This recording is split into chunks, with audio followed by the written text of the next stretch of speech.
Cool. I quite like that definition. It's basically a temporary organization that's in pursuit or should be searching for a business model. The reason why that matters for journalism is, and I've said this a little bit already, is because the fundamental business model under which journalism has been based for the past 80 or 90 years is broken now. So the reason why that search is really important for us and for people who are interested in journalism is because process-based innovation on existing business models, which is there on the sort of down in the corner down here, basically are not delivering incremental growth to existing media companies. They're actually basically not even staving off the decline. So existing media companies are not many of them. There are sort of snippets of growth, but not many of them are actually growing as viable entities that support journalism. And the search is actually, what a startup, in whatever category it's in, is the search for the business model that will give you the competitive advantage or will actually be able to bring your vision to life. Part of that vision is obviously a product. But there has to be a business model attached to that product. You create value via your product with your customers and your partners, but ultimately the business model is what ties it together. So that's why the business model canvas is a core part of your assessment is really important. Steve Blank taught to it, I think originally.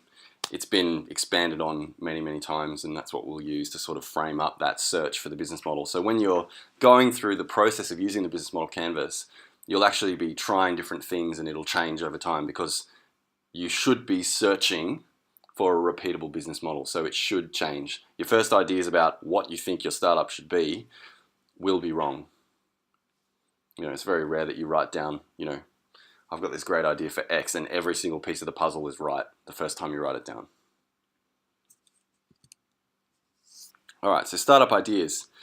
The best ideas, like I mentioned, the sitcom startup idea.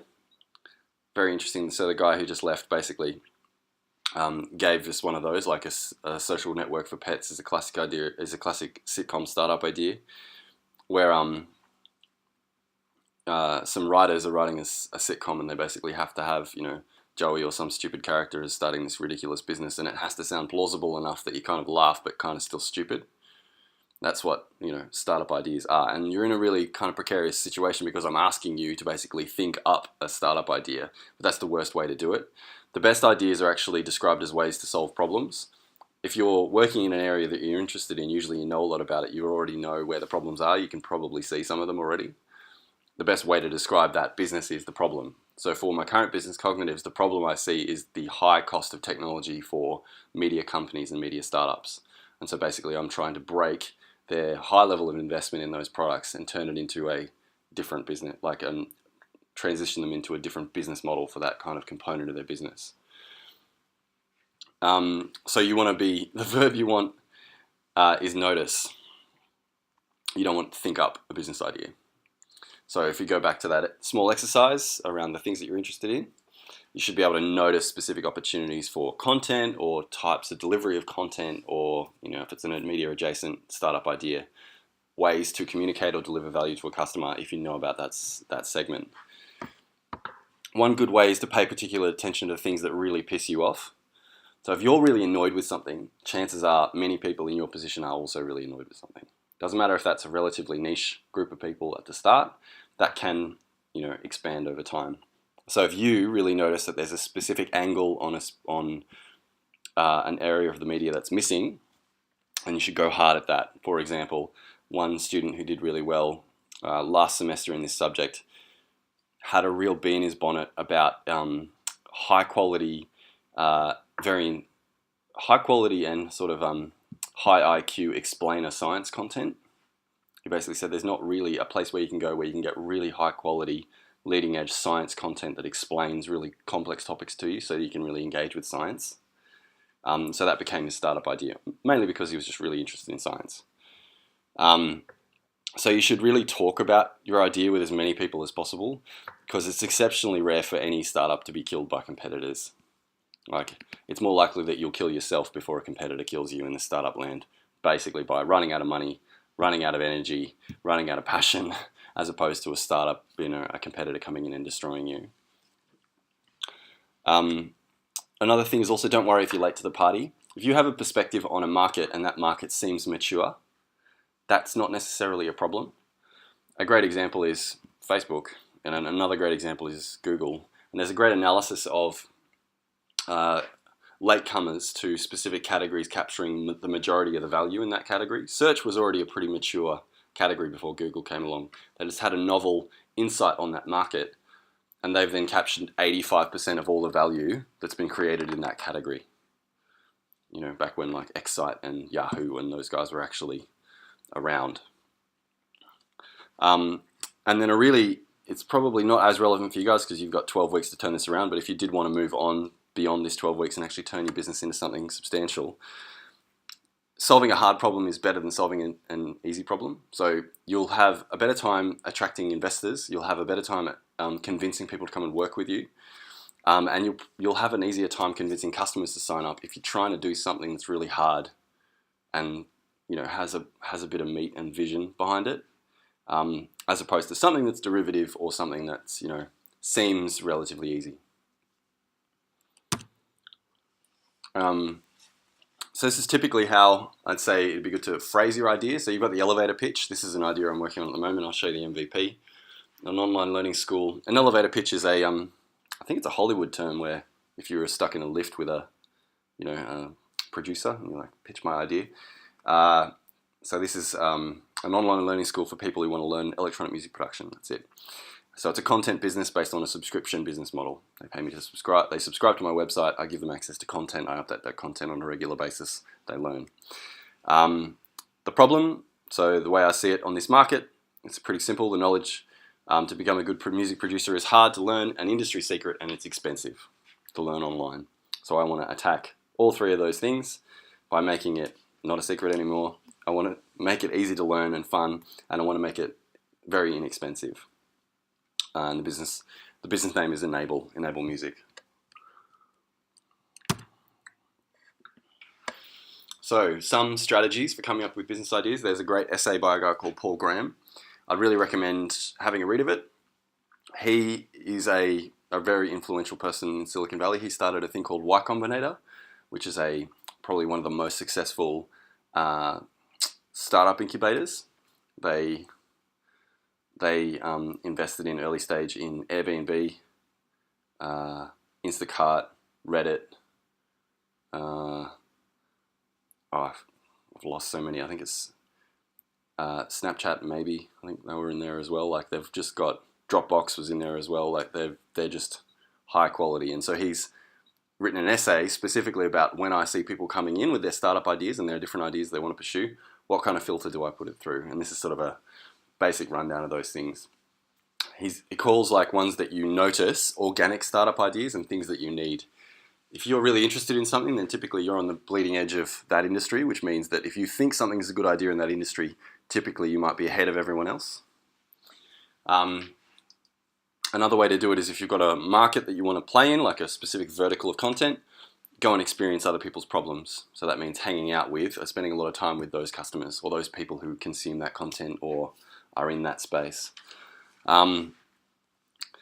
Often great startup ideas are the thing you wish someone else would build, but it's too hard or annoying. So the hard, unsexy thing to build or to create is often a really good startup idea because everyone wants to build, the next Facebook or the social network for cats. But a lot of the time, I'm not saying we're a massive success, but building content platform is not a sexy thing to do. Some people are really interested in it, what we do, but most of you guys in this room probably would prefer to go and work at all of the things that you said in that. None of you said I really want to start like a back-end technology system that's quite secure and I can sell to big organizations, right? Look at what industries are broken or towns, places or processes that are broken. So this is really relevant in the context of local and hyper news. So where is there a lack of information or a lack of clear focus around journalism? And what will replace something in the future? That's a pretty typical one, but what will come in replacement of what we previously knew as journalism. You know, what's the idea behind innovation behind, say, content is really interesting to think about. Or as part of that, you can ride a wave, so you can be what's called the fast follower. If there's already a trend, a lot of you mentioned different types of media, social media applications. If there's already a movement, say, towards chat apps, then innovate in that space, because you can be successful if you're the fast follower in that space, as opposed to the original innovator. Cool. For next week, try and come with some initial startup ideas. Potentially, if it helps, frame them in the context of that framing thing that I just gave you. So the elevator pitch, the problem and the solution. Try and kick off your reflective journal and do the readings if you can. Are there any questions? I've got you out of here with 25 minutes to spare. Just with the audio recordings, will that be on Moodle on the week, like under the week's heading, or? Yeah, all of the stuff is under the weeks. Yeah. And there'll be a little gap there where I was showing you the video. Yep. Reflective journal, so we just read the readings and we apply what we have understood in the journal, or what else should we be writing? Yeah, so it's a great question. So effectively, what I'm looking for in there is that you've read the readings and you are actively trying to apply that to your startup idea or ideas. So that can take the form of, hey, I was, say this week. So market forces is next week, and then different success. Like, so the reading is actually around case studies and business models. So Mark Briggs's take on business models and making the money plan is what he calls it. So that, in the context of, because next week you'll be coming back with some ideas around your startup, a good potential way to think about your reflective journal might be, I thought about these initial ideas for my startup. I might have 5, 4, 2, whatever. And then based on that reading, I, struck off this one because I don't think it has the right kind of business model bones based on what I know about X. So that's the sort of thing. That might be a really bad example. If you can't think of something in that week, then it's okay for it to be relatively short. If you think that, the readings are irrelevant, then I would really like to know why, and you can write about that. That's okay.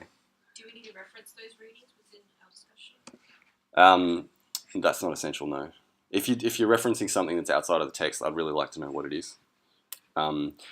Just a word on referencing. For the journal, it's okay to not reference. For the other assessments, I need you to reference them. I don't specify a referencing style. Harvard is the easiest if you use that. If you pick one style, consistently deliver that style. Don't mix and match them. Just to confirm, with the journal entries or whatever, we don't post them anywhere, right? We just submit it, I think. It's all at the end, yeah. Yep. So you can submit it as a Word doc, Yep. PDF, whatever you like. Yeah. In the, because there's quite a few in this semester, I might actually get you to still put it in through Moodle, through the assignment submission. But if there's something specific you need to upload to me that doesn't get in there, like, whatever it is, like a bank of video or a podcast series that's only available on a certain app or something like that, then just send it to me, that's fine. But I guess if I've got all the links, it will be irrelevant, so that's all right. Cool. Explain more about the MVP still. Yep. I mean, what an MVP actually is. Yeah. So, I can, and then there's quite a lot of information about MVPs in the Lean Startup. So he goes into detail about what an MVP is.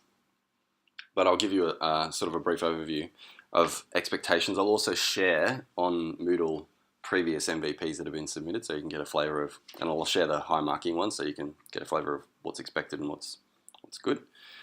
The idea, as Eric Ries says, the idea behind an MVP is it gets the essential elements of your business model and your idea into the hands of real customers to acquire feedback and data about how good that idea is.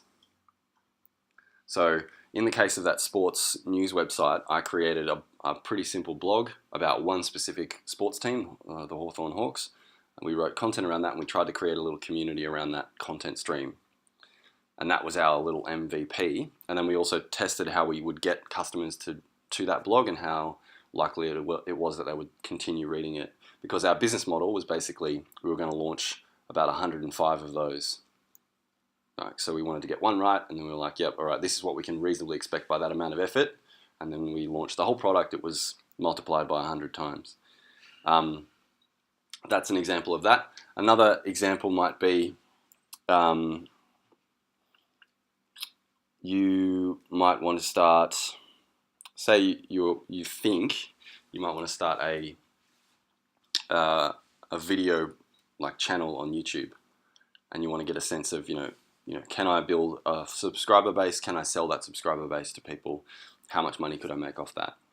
An MVP for that might be a mock design of what the, say the logos and some initial content, video content might look like.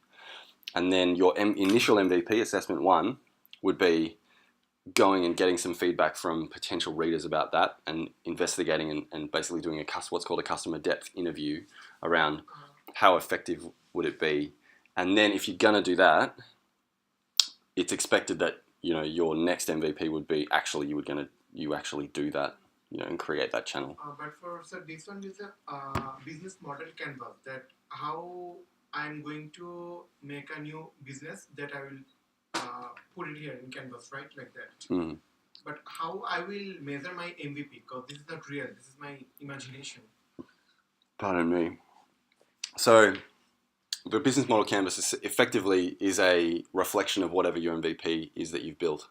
So taking that example again where I made a blog about a sports team, the value proposition I outlined, and I'll go through the business model canvas in a lot of detail. I'll cover a lot of this like when we go through the readings and then go through these in detail again.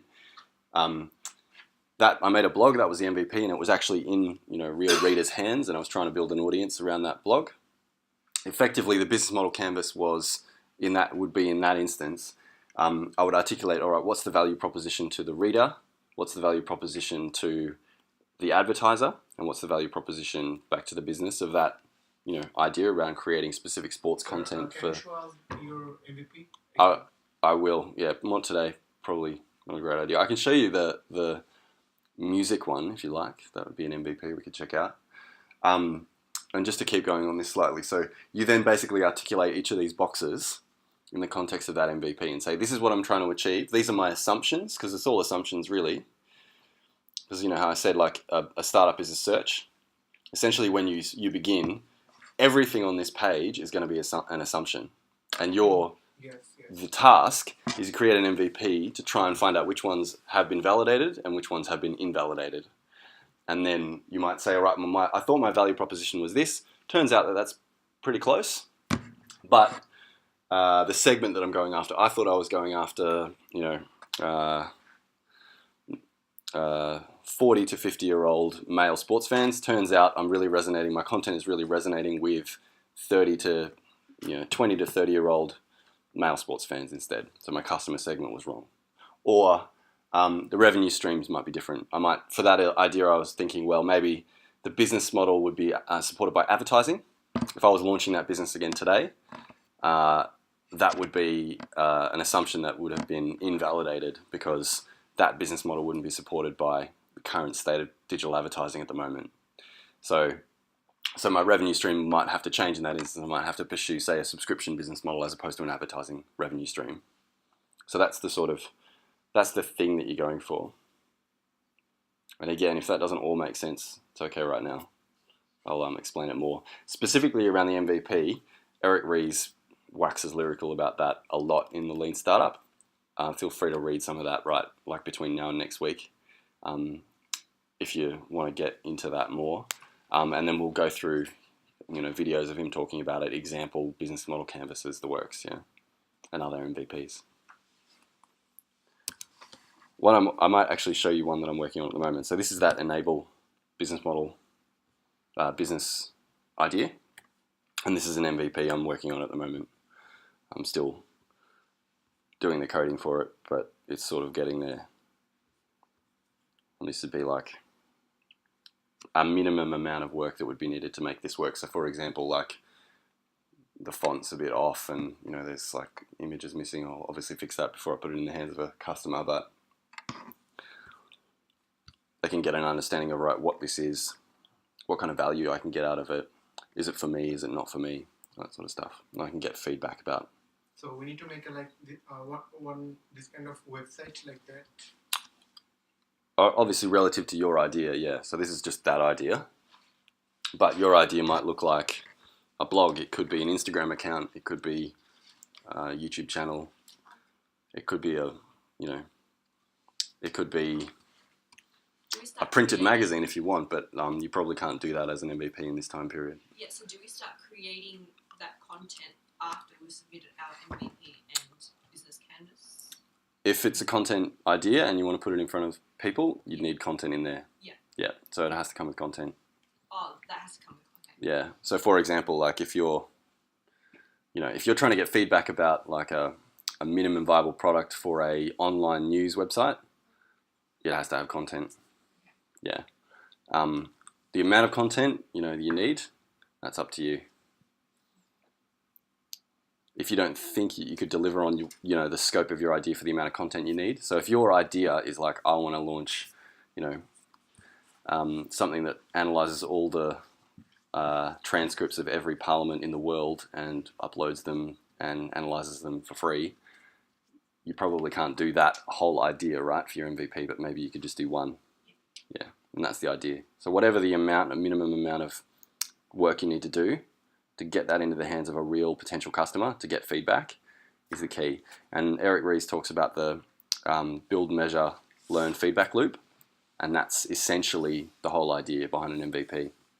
Put something out, get it in the hands, learn really, really fast, and iterate, and you just keep doing that. So if my content was to maintain a YouTube channel about my interests, how would I link my content? Will you go through this? How would I link my content to my MVP and all that, and then submit it to you via Moodle? If I've got the link to your YouTube channel, then I'll be able to go and check it all out, right? And then if you were going to do that, then you would also, and your business model was based on earning money as a YouTube influencer, then as part of that, I would expect that you would be providing me with the insights information that YouTube provides, and then you would link that in your business model canvas and your report to information about, well, what kind of money could you expect to earn from building an audience on YouTube? When would you possibly expect to get there? How much money do you expect to earn? Is it enough to support the business model that you're trying to put together? Yeah. So the MVP is just sort of one part, so I can see the kernel of your idea, and then how much traction have you made towards proving or disproving the assumptions in your business model canvas and the attendant report. And you can sort of take a bit of liberties with that business model canvas and its structure as well. Like if you're like, oh, it doesn't really work for this specifically, I want to maybe change it a little bit, but I include it because a lot of the people in this room haven't studied business before, so it's usually helpful to have sort of tools that guide you along the way. Cool. I'm really excited to, teach and have this subject with you this semester. So if you do have any other questions, please get in touch over Slack or email. I'm always there to chat through business ideas. See you next week. Thank you. Thank you.